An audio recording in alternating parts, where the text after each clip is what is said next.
Hello दोस्तों, excellence सब पे आप सभी का स्वागत है। दोस्तों, आज की वीडियो में हम करने जा रहे हैं आर्टिकल्स को। ठीक है दोस्तों, आपको पता है चाहे एसएससी सीजीएल हो, सीपीओ हो, बैंकिंग हो, रेलवे हो, इनमें तो ऑब्वियस सी बात है आर्टिकल जो है, आर्टिकल से 2 से 3 क्वेश्चन बल्कि कभी कभी मेंस में अगर हम बात करें तो और भी ज़्यादा क्वेश्चंस आते हैं। बाकी जो भी छोटे एग्ज़ाम हैं, चाहे स्टेट का एलडीसी हो, चाहे आरएस वगैरह हो, चाहे बाकी कोई भी एग्ज़ाम हो, चाहे टीचर का हो, चाहे किसी भी चीज़ का एग्ज़ाम हो, उसमें भी 1-2 क्वेश्चन पूछे ही जाते हैं आर्टिकल से। ठीक है, तो कहने का भाव ये है कि आर्टिकल जो टॉपिक है वो बहुत ही इंपॉर्टेंट टॉपिक है और बहुत ही ईजी टॉपिक भी है। एक बार आप समझ लेंगे तो आर्टिकल आपका कभी गलत होगा ही नहीं। ठीक है दोस्तों, तो चलिए हम शुरू करते हैं आर्टिकल को। पहले मैं इसको मिटा देता हूँ, ये लीजिए।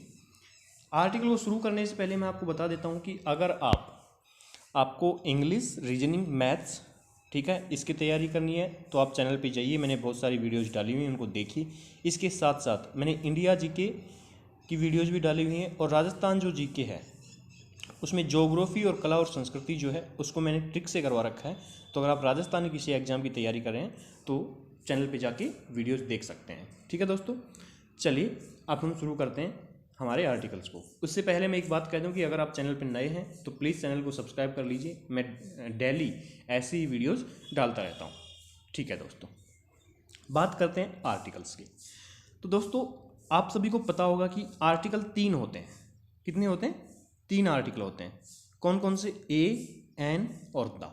ये 3 आर्टिकल हैं जो स्क्रीन पे आपको दिख रहे हैं, ए, एन और द। इनमें से ए और एन को हम अलग कर सकते हैं और द को हम अलग रख सकते हैं। ऐसा क्यों? ऐसा इसलिए दोस्तों क्योंकि द जो आर्टिकल है उसको कहा जाता है डेफिनेट आर्टिकल। क्या कहा जाता है दोस्तों? Definite article. और जो ए और एन जो आर्टिकल हैं उसको कहा जाता है इनडेफिनेट आर्टिकल। क्या कहा जाता है दोस्तों? Indefinite article. ऐसा क्यों?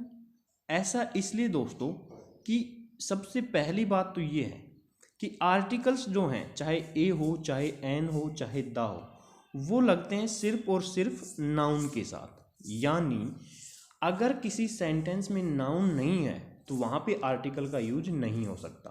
अर्थात कभी कभी तो इसी से एरर दे दिया जाता है कि आर्टिकल का यूज नाउन के साथ ना करके किसी दूसरे वर्ड के साथ कर देता है। ठीक है, तो सबसे पहली बात हमें जो याद रखनी है वो क्या याद रखनी है कि आर्टिकल का यूज सिर्फ और सिर्फ नाउन के साथ ही होगा। ठीक है, अब बात करते हैं इनकी डेफिनेट इंडेफिनेट होने की। कि द आर्टिकल जिस भी नाउन के साथ लगेगा उस नाउन को डेफिनेट बना देगा। अर्थात दूसरे शब्दों में हम कह सकते हैं कि द आर्टिकल सिर्फ उसी नाउन के साथ लगेगा जो नाउन डेफिनेट होगी। जो नाउन क्या होगी दोस्तों? डेफिनेट होगी। और ए और एन आर्टिकल जो हैं वो इनडेफिनेट नाउन के साथ लगेंगे।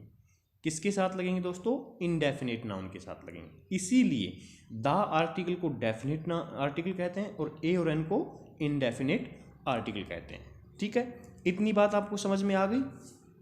तो हमने तीनों आर्टिकल्स में से उनको डिवीजन कर लिया, ए और एन को इनडेफिनेट आर्टिकल और द को डेफिनेट आर्टिकल। तो चलिए बात करते हैं अब इनके यूजेज की। तो देखिए, जैसा कि मैंने कहा आपको कि चाहे आर्टिकल कोई भी हो, चाहे ए हो, एन हो, द हो, ये सिर्फ और सिर्फ नाउन के साथ लगेंगे।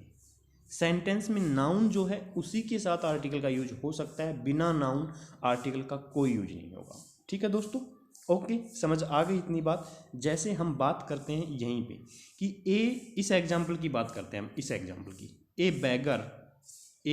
Bagger has stolen your T shirt. तो देखिए यहाँ पे बैगर क्या है? नाउन है। क्या है दोस्तों? नाउन है। इसलिए इसके साथ हमने क्या यूज कर दिया? ए का यूज कर दिया। अब अगर आप बात करो कि आप स्टोलन से पहले अगर ए का यूज करना चाहिए तो स्टोलन क्या है? वर्ब है, तो इससे पहले ए का यूज नहीं हो पाएगा। ठीक है दोस्तों, इससे पहले ए का यूज नहीं हो पाएगा। ऐसे ही इसमें देखिए, दूसरे वाले एग्जाम्पल में देखते हैं हम कि this is the house in which I live. ठीक है दोस्तों, तो यहाँ पे हाउस जो है, हाउस क्या है? एक नाउन है। क्या है दोस्तों? एक नाउन है। इसीलिए इसके साथ हमने द आर्टिकल का यूज किया है। अब अगर आप बात करो कि आप इज के आगे, इस इज के आगे अगर ए का यूज करना चाहो तो नहीं होगा, क्योंकि इज क्या है, एक वर्ब है, ठीक है, एक वर्ब है दोस्तों, सॉरी। इसी तरह इन के आगे करना चाहो नहीं होगा, क्यों, क्योंकि इन क्या है, एक प्रीपोजिशन है। क्या है दोस्तों, प्रीपोजिशन है। तो मतलब कहने का भाव ये है कि कोई भी आर्टिकल हो, चाहे ए हो, चाहे एन हो, चाहे दा हो, आर्टिकल का यूज सिर्फ और सिर्फ किसके साथ होगा, नाउन के साथ होगा, ठीक है। तो पहली बात तो यही सीखनी है हमें, यही याद रखनी है कि आर्टिकल का यूज सेंटेंस में सिर्फ और सिर्फ नाउन के साथ हो सकता है। अब बात करते हैं इनके डेफिनेट इंडेफिनेट की, क्योंकि हमने बताया था ना अभी कि ए और एन जो आर्टिकल है वो इंडेफिनेट है और दा जो आर्टिकल है वो डेफिनेट है। चलिए देखते हैं इनको एक बार, यही एग्जाम्पल देखते हैं दोबारा से कि a beggar has stolen your T shirt, कि एक भिखारी आपकी टी शर्ट चुरा चुका है या एक भिखारी ने आपकी टी शर्ट चुरा ली है, ठीक है दोस्तों, ओके। अब देखो, टी शर्ट चुराई है, टी शर्ट चुराई है, किसने चुराई है, भिखारी ने चुराई है, तो भिखारी नाउन हो गया, ये तो सही बात है, इसका मतलब हम इसके साथ आर्टिकल का यूज कर सकते हैं। लेकिन अब हमें ये नहीं पता है कि जो भिखारी जिसने चुराई है टी शर्ट वो कौन है, उसका रंग कैसा है, वो कहाँ का है, उसका नाम क्या है, वो क्या करता है, मतलब कुछ भी नहीं पता है। अर्थात जो ये भिखारी है ये डेफिनेट नहीं है दोस्तों, क्या नहीं है, डेफिनेट नहीं है। मतलब इस भिखारी के बारे में कुछ भी निश्चित नहीं कहा जा सकता, कोई भी चीज़ निश्चित नहीं है। किसके बारे में नहीं है दोस्तों, भिखारी के बारे में नहीं है। इसीलिए क्योंकि बैगर जो है, बैगर नाउन जो है वो इंडेफिनेट नाउन है, इसीलिए हमने इसके साथ क्या कर दिया, इंडेफिनेट आर्टिकल ए का यूज किया है, ठीक है। अगर ये डेफिनेट नाउन होती तो हम दा का यूज करते, जैसे हम अगले ही सेंटेंस में देखेंगे। चलिए इसको मिटा देते हैं, अगला देखते हैं। अब बात करते हैं इस वाले एग्जाम्पल की, किसकी, इस वाले एग्जाम्पल की। ये कह रहा है कि this is the house in which I live. अब यहाँ पे हाउस क्या है, नाउन है, इसका मतलब हम इसके साथ आर्टिकल का तो यूज कर सकते हैं। अब बात करते हैं कि ये जो हाउस है ये डेफिनेट है या इनडेफिनेट है, ठीक है। तो कहता है कि ये वो घर है जिसमें मैं रहता हूँ, तो हाउस डेफिनेट हो गया ना, क्योंकि हाउस कौन सा है, जिसमें मैं रहता हूँ, अर्थात मैं उस घर को अच्छे से जानता हूँ, उस घर के बारे में बताया गया है कि ये वो घर है जिसमें मैं रहता हूँ। मतलब ये कोई भी रैंडम घर नहीं है, कोई भी घर हो सकता नहीं, ये वही घर है जिसमें मैं रहता हूँ। मतलब जिस घर में मैं रहता हूँ उस घर की यहाँ पे बात करी गई है, इसलिए ये जो हाउस है ये क्या है दोस्तों, डेफिनेट हाउस है। इसलिए हाउस क्या हो गया, एक डेफिनेट नाउन हो गया, और डेफिनेट नाउन है हाउस, इसलिए हाउस के साथ डेफिनेट आर्टिकल दा का यूज हमने कर दिया है। तो बात समझ में आ गई कि डेफिनेट और इनडेफिनेट नाउन के साथ किस आर्टिकल का कैसे यूज किया जाता है, ठीक है। तो अभी तक इतना ही। चलिए अब हम देखते हैं इनके और ज़्यादा यूजेज, ठीक है दोस्तों। ये लीजिए, सबसे पहले हम देखते हैं कि यूजेज ऑफ ए और एन का यूज देखते हैं। तो ए और एन का जो यूज होता है वो होता है सिंगुलर काउंटेबल नाउन के साथ। सॉरी, ये सिंगल नहीं है, ये सिंगुलर है। क्या है दोस्तों, ये सिंगुलर है, सिंगुलर काउंटेबल नाउन। इसका मतलब क्या हो गया भाई, अगर हम पीछे वाला एग्जाम्पल देखें, उसमें दिया गया था the house, this is the house in which I live, यही तो दिया गया था। तो यहाँ पे जो हाउस जो था वो क्या था, ऑब्वियस सी बात है ये सिंगुलर नाउन थी, क्योंकि इसके साथ एस या ई एस नहीं लग रहा। और हाउस को हम गिन भी सकते हैं, एक हाउस, दो हाउस, तीन हाउस, तो काउंटेबल नाउन भी था, ठीक है। समझ में आ रही है ना बात। तो ये भी सिंगुलर और काउंटेबल था, फिर इसके साथ दा का यूज क्यों किया वो अभी आपको बता दें। कहता है कि ए और एन का यूज करने के लिए नाउन जो है वो सिंगुलर होनी चाहिए और काउंटेबल भी होनी चाहिए। इसका कहने का भाव ये है दोस्तों, जो असल में ये कहना चाहता है वो ये कहना चाहता है, देखिए क्या कहना चाहता है, ये कहना चाहता है कि ए और एन का यूज कभी भी, पहली बात, प्लूरल अगर कोई नाउन है, कोई नाउन अगर प्लूरल है तो उसके साथ नहीं होगा, अर्थात आर्टिकल दा का यूज प्लूरल नाउन के साथ हो सकता है, लेकिन ए और एन का यूज कभी भी किसी प्लूरल नाउन के साथ नहीं होगा। पहली बात तो ये कहना चाहता है। दूसरी बात, मान लीजिए कोई नाउन है वो सिंगुलर है, बहुत अच्छी बात है, सिंगुलर है, लेकिन कहता है कि वो काउंटेबल नहीं है, वो काउंटेबल नहीं है, मतलब उसको गिना नहीं जा सकता। जैसे वाटर, वाटर हो गया, वाटर को गिन थोड़ी ना सकते हैं, वाटर तो मात्रा है, क्वांटिटी है, संख्या थोड़ी ना है। तो वैसे तो नाउन, वाटर एक नाउन है और सिंगुलर भी है क्योंकि एस या एस नहीं लग रहा, लेकिन ये काउंटेबल नहीं है। क्या नहीं है? काउंटेबल नहीं है। तो अगर नाउन सिंगुलर हो लेकिन काउंटेबल ना हो तो भी हम ए और एन का यूज नहीं कर सकते। मतलब ये जो मैंने लिखा है कि सिंगुलर काउंटेबल नाउन, इसका भाव ये है कि ए और एन का यूज पहली बात किसी प्लूरल नाउन के साथ नहीं कर सकते, किसी प्लूरल नाउन के साथ नहीं कर सकते। दूसरी बात, अगर नाउन सिंगुलर है लेकिन अनकाउंटेबल है, ऐसी नाउन है जिसको गिना नहीं जा सकता, उसके साथ भी हम ए और एन का आर्टिकल का यूज नहीं कर सकते। ठीक है दोस्तों, मतलब ए और एन का यूज करने के लिए जरूरी है कि पहली बात नाउन जो है, पहली बात तो वो नाउन होनी चाहिए, दूसरी बात वो सिंगुलर होनी चाहिए और तीसरी बात वो काउंटेबल होनी चाहिए। अगर कोई नाउन ये तीनों की तीन कोई वर्ड जो है ये तीनों की तीनों कंडीशन सेटिस्फाई कर रहा है, तभी हम उसके साथ ए और एन का आर्टिकल का यूज कर सकते हैं। समझ में आ गई इतनी बात दोस्तों? ए और एन की बात कर रहे हैं, ठीक है। मैं इसको मिटा दूं तो ए और एन का यूज करने के लिए क्या जरूरी है? पहली बात नाउन होना चाहिए, दूसरी बात वो नाउन सिंगुलर होनी चाहिए और तीसरी बात वो नाउन सिंगुलर होने के साथ साथ काउंटेबल भी होनी चाहिए। चलिए हम देखते हैं, इस वाले एग्जाम्पल को देखते हैं। इसमें दिया गया है कि Mohan is a singer. Mohan क्या है? एक सिंगर है। तो देखिए सिंगर क्या है यहाँ पे? नाउन है, बिल्कुल सही बात है, नाउन है।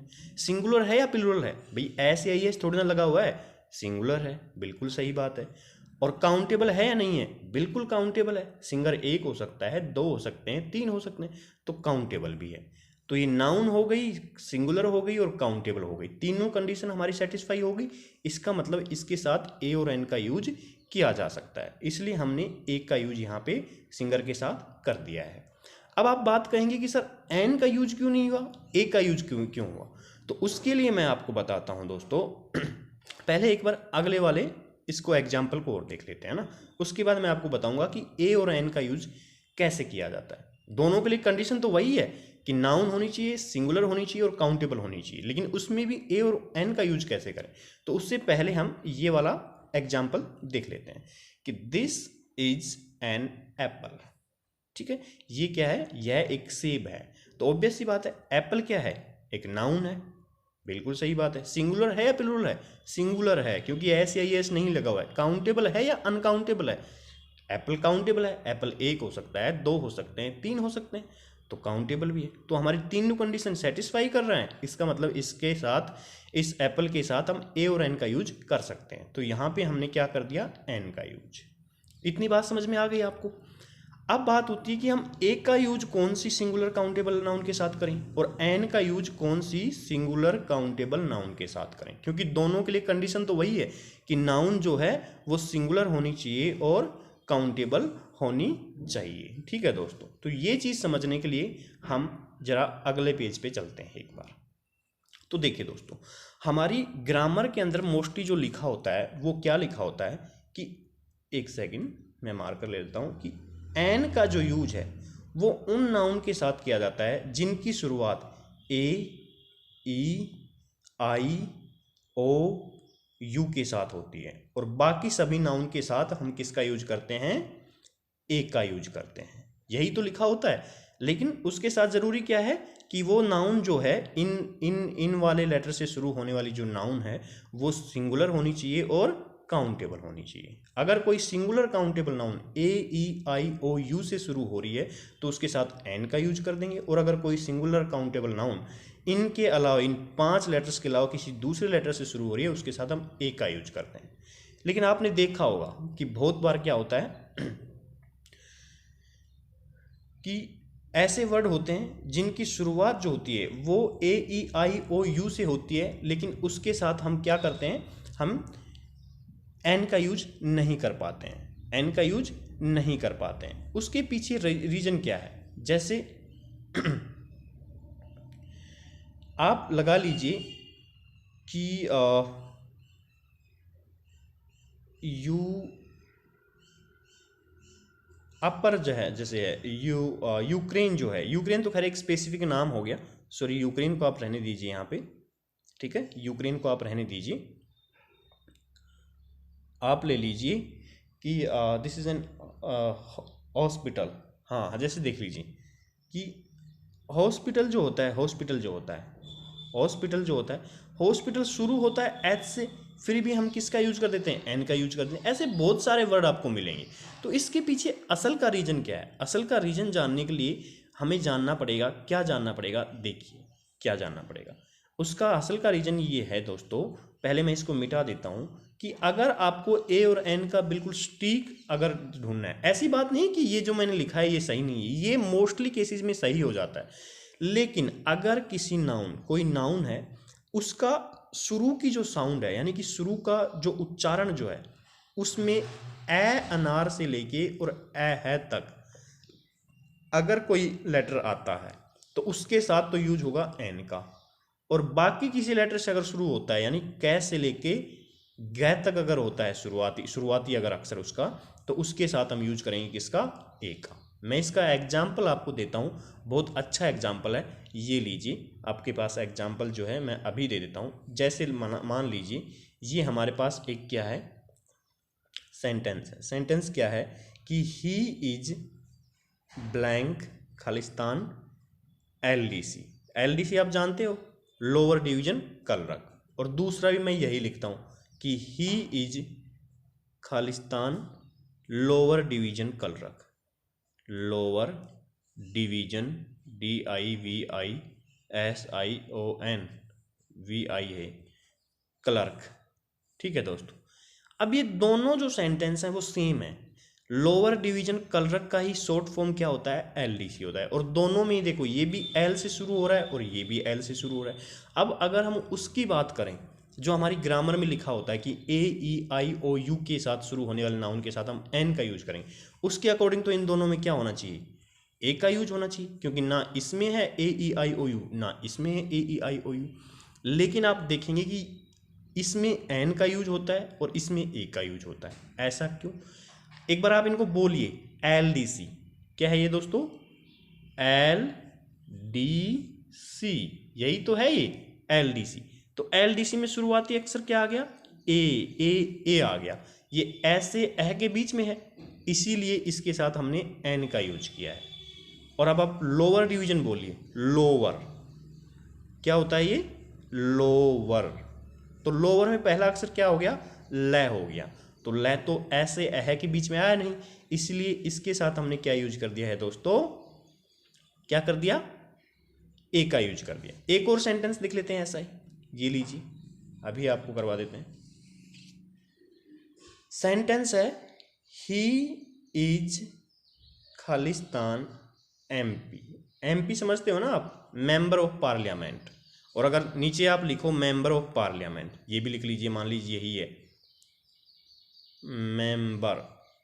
Member of parliament. ठीक है, तो ही इज एन। अब यहां पे अगर उसकी बात करें AEIOU की, तो दोनों में क्या आना चाहिए? ए आना चाहिए। क्यों? क्योंकि एम से शुरू हो रहे हैं। लेकिन ऐसा नहीं है, यहां पे आता है एन दोस्तों, और यहां पे आता है ए दोस्तों। क्यों? जरा लिखो इसको, MP को, MP, वही ए आ गया ना, इसलिए एन का यूज हो गया। और मेंबर लिखो दोस्तों, मेंबर, ये लीजिए मेंबर हो गया। तो यहाँ पे मैं आ गया, तो इसलिए यहाँ पे किसका यूज हुआ? ए का। तो ये बात है ए और एन के असल यूज की। तो अभी तक हमने आज की वीडियो में क्या सीखा? पहली बात कि किसी भी आर्टिकल का यूज करने के लिए जरूरी है कि नाउन सिंगुलर नाउन होनी चाहिए। उसके बाद अगर डेफिनेट नाउन है तो दा का यूज करेंगे, अगर इनडेफिनेट नाउन है तो ए और एन का यूज करेंगे। उसके बाद हमने ए और एन के यूज में क्या सीखा कि सिंगुलर काउंटेबल नाउन होनी चाहिए, अर्थात प्लूरल नाउन के साथ ए और एन का यूज नहीं किया जा सकता और अनकाउंटेबल नाउन के साथ ए और एन का यूज नहीं किया जा सकता। उसके बाद हमने सीखा कि एन और ए का मसला क्या है, कि अगर किसी नाउन की शुरुआत एस से लेके है के बीच में हो रही है तो एन का यूज, और अगर बाकी किसी से हो रही है तो ए का यूज होगा।